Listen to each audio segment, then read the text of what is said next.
Welcome to the Divorced and Happy podcast, where we discuss all things Act 2. I'm your host, Sadie Marie. I'm sorry, George.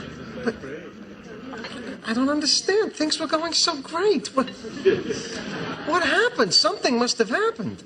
It's not you. It's me. You're giving me the it's not you, it's me routine? I invented it's not you, it's me. Nobody tells me it's them, not me. If it's anybody, it's me. George. Oh, George. He was no dummy. He knew. We all know when we're getting dumped. That line is bogus. We are why they are dumping us, so we think. And they just use that line to be nice and not feel like such a jerk. Well, we're going to have a great conversation today about this breakup line. It's not you, it's me. And I've been having such fun episodes this month. I've been going solo all of July, talking about what I've been learning from my divorce. I thank you so much for being part of this conversation today. Earlier this month, I talked about freedom, being a recovering good girl, and sex after divorce. So be sure to listen to all of my solo episodes on the podcast. Okay, so the ultimate breakup line, it's not you, it's me. We've all been there. We've all probably said it once, definitely heard it once. And I don't know about you, but when I would get broken up with back in the day, oh my gosh, the drama, right? So I'd have to, of course, have my Ben & Jerry's ice cream after a breakup, probably Chunky Monkey, have my hair in a banana clip or a scrunchie of some color, and I'd have to call all my girlfriends and cry and talk about bad boys and their behavior, and I'd probably make a mixtape about it and listen to it over and over and over again. All right, Gen Xers, you know you probably did something like that, right? Yeah. There was never any reflection during all of that about why maybe my behavior enabled any of my suffering, but I'll get to that later in the podcast episode here. So just roll with me. Now, we all know if you've been divorced, it feels like the ultimate breakup, right? And I don't know about you, but when I was going through my divorce, I was not bothering with any niceties. There was no, it's not you, it's me. It was just me cutting to the chase and saying to my ex, yeah, it's you. It's all about you. You're the reason. You're to blame. You're bad. You're awful. You're terrible. It's you. It's you, you. My ex was enemy numero uno. And during my separation, I was on an anger rampage. I mean, I would talk about my anger with anybody and everybody, and I talked about it a lot. I don't think there has been a time in my life when I have been as angry as I was when I was going through a divorce. I mean, I was so angry. I was calling my parents, swearing like a sailor, and I never did that. I was a daughter of a minister. Whoa, I was in a different stratosphere of anger. I was consumed by my rage, fired up by anger, so much anger. Okay, this kind of feels like it's Sunday because I'm going to give the ultimate confession, but it's really Thursday. But here's my confession. I hated my ex during my divorce.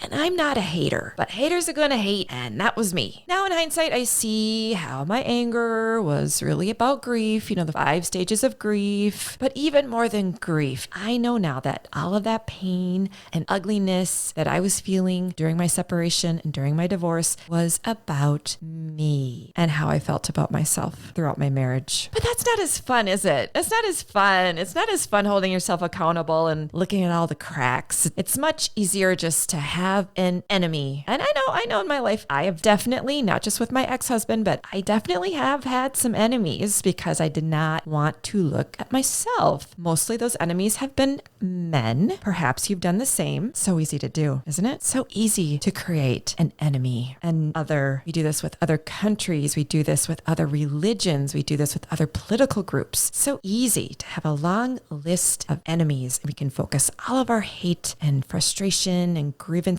onto them, and we can just sit back and be the victim. So much easier. Here's a story I have that I think about often. Story about enemies. Okay, we're going to go way back here. We're going to go back to 1999. It's like the Prince song. So 1999, I was 25, I think, and I was working at a college out east, and And I'd been given this opportunity. I was going to chaperone some students with a professor and his wife, and we were going to go to communist China. And we were going to do some service learning projects.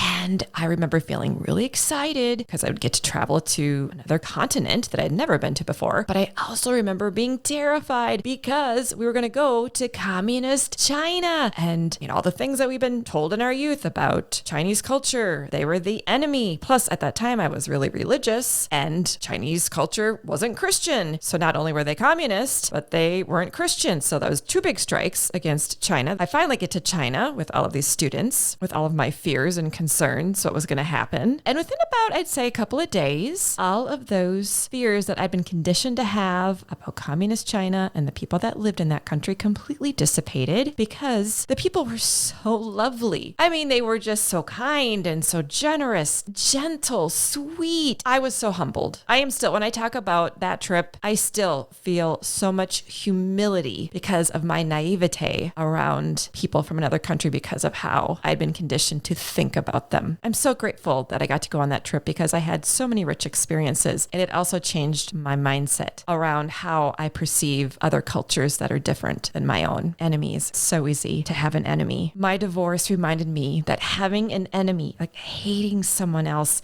it's just so exhausting and it's so limiting. When you're busy hating someone else, you're not growing as an individual. When you're busy hating someone else, you don't have internal peace. When you're busy hating someone else, it isn't helping your physical health. When you're busy hating someone else, you do not have time to love yourself. After my divorce, and I was still trying to figure things out, I spent a lot of time on the internet, and I was either focused on one of two things. I was either focused on narcissism, or, interestingly enough, I was focused on the laws of attraction. I binged on Abraham Hicks. And when I would research and study and read every article about narcissistic behavior, I would just feel so angry and hateful and sad and it's just heavy. And when I would focus on Abraham Hicks and law of attraction and mindset and how I thought would really affect what came into my life, that just felt so empowering. And that was my first step to getting through all this anger and ugliness that I had been having throughout my separation and my divorce. Realizing wow, I have the ability to change how I feel. I have the ability to have a different mindset. This is amazing. I like feeling this way. Feeling this way feels good. Feeling this way feels happy. Focusing on loving myself, focusing on what I want, what's next for me, felt so much more empowering, so much more liberating, so much more freeing than focusing on hating somebody else and making somebody else my enemy. I recently read a quote and it just resonated so much. And the quote was this: to go through a divorce, to get a divorce, you have to be brave. It takes courage to change your life. 100%, right? It takes so much energy and courage to take that step to change your life. And for me, getting divorced was probably one of the bravest, if not the bravest thing I have done. And I've done some brave things in my life. I've quit a few jobs. I quit a job in DC. I moved back home. That was brave and scary. I've started a business. I've done a few brave things in my life.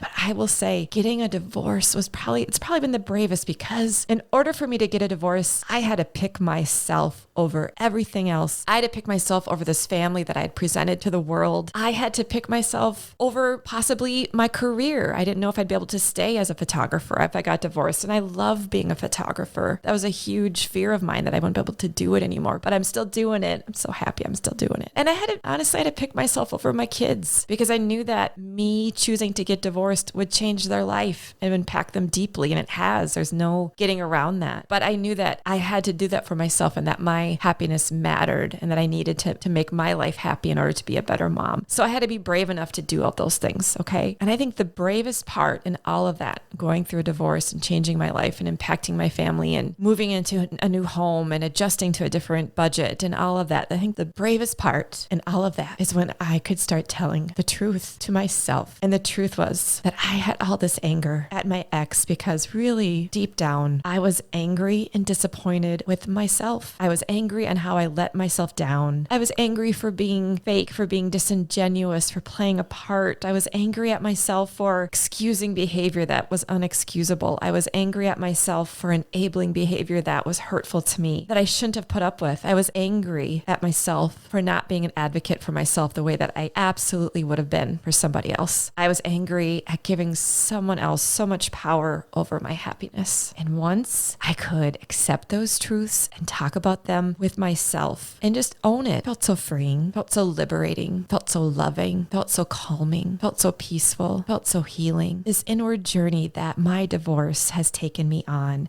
has brought me to such a new mindset around love. You know, my whole life, and this isn't my story, it's a universal story. This is how we're conditioned. But my whole life as a girl, I was conditioned to believe that love, you know, happiness, love was always outside of me. It was outside of me. It was through something else. It was through something I achieved. It was through something that I had to work so hard for. It was through someone loving me. It was through a guy. It was through something outside of me. It wasn't just through me loving myself. That was never enough. Like, it had to be something else outside of me that had to bring in love. And now I know, because of my divorce, that it all starts and ends with me. And I never knew that before. I know this episode is so different than last week when I talked about great sex. It's such a good episode. You definitely want to listen to it. But this is important, because I think that the power that you experience when you really understand that love, it all starts within. And I never really got that until I went through a divorce, until I started really understanding how constantly seeking out love through all these other experiences was just not going to bring me the happiness that I'd been so desperately wanting my whole life. It all had to start from within. It sounds so simple, but we're not taught that. And because we're not taught that, we don't know really how to do it. And so for the last 3 years, this is what I've really been practicing: how to love myself so much. And because I can do that now, I don't need a list of enemies. I don't need my ex to be my enemy. I don't need men to be my enemy. In fact, I love men. I have so many male friends. I have a wonderful father. I have a brother that I love. Men are not my enemy. I don't need them to be my enemy like I did when I was younger. It's so nice to not have enemies. It's so much better, so much happier. So thank you. Thank you, divorce, for teaching me it's not about you. It's about me and how I feel about myself and think about myself and how I love myself. So if you're listening today and you are going through a divorce, I want you to really think about, do you need an enemy number one? Do you need a list of enemies? Do you need your ex to be your enemy? Or can you just tell yourself the truth and love yourself so much through the process? Courage reaps rewards, don't you think? I do. I think courage reaps rewards. I know when I've been brave in my life, when I have taken chances, when I have put myself out there, it has benefited me in rich ways. My divorce has benefited me in so many rich ways. A fresh start, adventures, meeting people I never would have met had I not gotten through a divorce, having just profound aha moments of, oh, wow, I don't have to do that anymore. I can do this a different way. I don't have to seek out love like I've always done. I can experience love in a different way. And I know